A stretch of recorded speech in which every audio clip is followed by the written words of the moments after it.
क्रिकेटचा देव मानला जाणारा मास्टर ब्लास्टर सचिन तेंडुलकर केवळ मैदानातील विक्रमासाठीच नाही तर आपल्या सोशल मीडिया पोस्टमुळेही सतत चर्चेत असतो।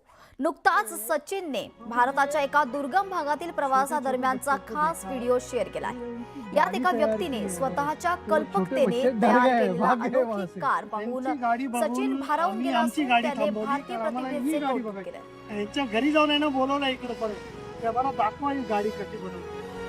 Big things come in small packages. All they need is encouragement and little more time. यहाँ पे हमने छोटे छोटे बच्चों को देखा, ये उनकी गाड़ी तैयार की है, तो छोटे बच्चे डर गए, भाग गए वहाँ से।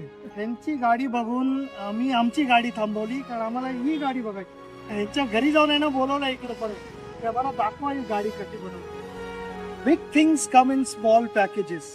All they need is encouragement and little more time. नवी मुंबईतील पाणथळ जमिनीच्या अहवालावरून वनमंत्री गणेश नाईक संतप्त झालेत। 8 पाणथळ जमिनी मानवनिर्मित असल्याचा अहवाल ठाणे जिल्हा नियोजन समितीने तयार केल्याने मोठा वाद निर्माण झालाय। या अहवालावरती वनमंत्री गणेश नाईकांनी तीव्र नाराजी उपस्थित केलेली आहे आणि सर्वेक्षण करताना वन विभागाच्या कोकण विभागीय अधिकाऱ्यांना विश्वासात न घेता हा अहवाल तयार करण्यात आल्याचा आरोप नाईकांनी केलाय। पूर्वी ज्या ठिकाणी मिठागरांचा व्यवसाय चालत होता त्याच भागात आता पाणथळ क्षेत्र निर्माण झाल्याचं सांगत अशा प्रकारचा अहवाल सादर करणं चुकीचं असल्याचं नातेवाईकांनी सांगितलंय। काही अधिकारी भ्रष्ट असल्यामुळेच असा अहवाल तयार झाल्याचा गंभीर आरोप नाईकांनी केलाय। पानवठे ज्याला आपण वेटलँड, ते वेटलँडचे आपले असलेले 8-10 स्पॉट त्यांनी वेटलँड नाही अशा प्रकारची सर्वेक्षण केलं। अंतिम त्यांनी सही केली नव्हती। त्याने बोलले की आम्ही आमचे मिनिट्स कन्फर्म केले नाहीत। आम्ही जर कन्फर्म करण्याच्या अगोदर जर त्या ठिकाणी आक्रमकतेने बोललो नसतो तरी कन्फर्म झाले असते आणि हे भूखंड विक्रीला बाहेर निघाले असते। सिडकोमध्ये बिल्डर लोकांचे दलाल आहेत। मी विधान भवनात आमदार असताना बोललो होतो, आता मंत्री असताना बोलतो।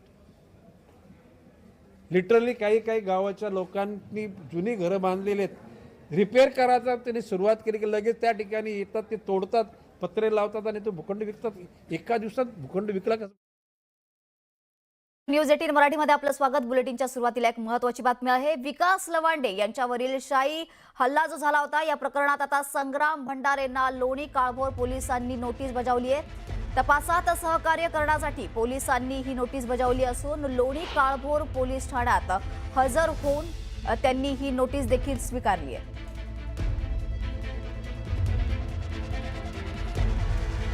तर विकास लवांडे यांच्यावरील शाई फेक हल्ला जो झाला होता त्याच्या प्रकरणातील एक महत्त्वाची अपडेट आता समोर येते। संग्राम भंडारे यांना लोणी काळभोर पोलिसांनी आता नोटीस बजावलेली आहे।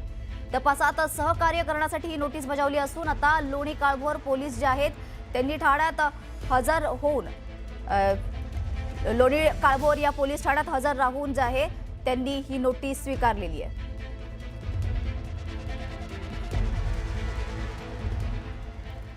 पाहुयात पुढची बातमी। मुख्यमंत्री देवेंद्र फडणवीस आसाम दौऱ्यावर आहेत। दरम्यान यावेळी त्यांनी कामाख्या देवीचं दर्शन घेतलंय।